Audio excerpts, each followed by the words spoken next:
సహోదరులు విజయ్ కుమార్ గారు నన్ను పదే పదే వెళదామని చెప్పి తీసుకెళ్లారు. అక్కడ మొట్టమొదటిసారిగా నేను వర్తమానం విన్నాను. ఆ తదుపరి పలుమార్లు మా ప్రాంతాలకు వచ్చినప్పుడు వర్తమానం విన్నాం. అంతకు మించి కరోనా టైమింగ్స్లో సేవకులు అందరం బలహీనమవుతున్న సమయాల్లో ఒకరోజు మా ప్రాంతంలో మా ఏరియాలో జూమ్ మీటింగ్ ఏర్పాటు చేయాలని ఆశించాం. పిల్లల సమయంలో ఆ జూమ్ మీటింగ్లో దైవజనుల వాక్యము అందించమని మేమందరం అడగగా వారు మా కొరకు సమయాన్ని కేటాయించి చక్కటి సందేశాన్ని అందించారు.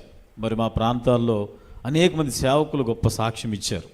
ఏమంటే ఇన్ని వర్తమానాలు మనం విన్నాం, కానీ ఇంత సత్యమైన వాక్యాన్ని, స్వచ్ఛమైన వాక్యాన్ని, అలాగనే మనల్ని బలపరిచే పురికొల్పే వాక్యాన్ని దైవజనులు చెప్పారని అనేక మంది సాక్ష్యం ఇచ్చారు.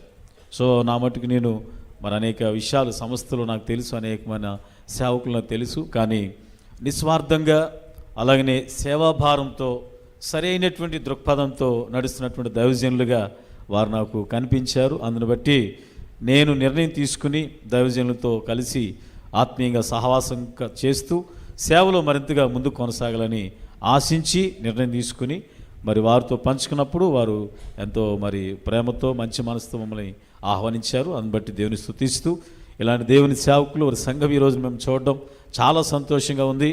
రాబో దినాల్లో మరి మీ ద్వారా మరి దైవజనుల ద్వారా ఇంకా బలమైన సేవ జరగాలని ఆశిస్తూ ప్రార్థిస్తూ మరి ఎలాగన మనం కలిసి మీ కొరకు మేము ప్రార్థన చేస్తాం, మా కొరకు మీరు ప్రార్థన చేస్తూ ముందు కొనసాగాలని. మరి నిజంగా ఆ ప్రాంతాలు సేవ చాలా అవసరతతో కూడిన ప్రాంతాలు కనుక అలాంటి ప్రాంతాలకి చాలామంది రారండి సేవకులు, కానీ వారు ఎక్కడైనా ఉన్న చోట పెడతారు.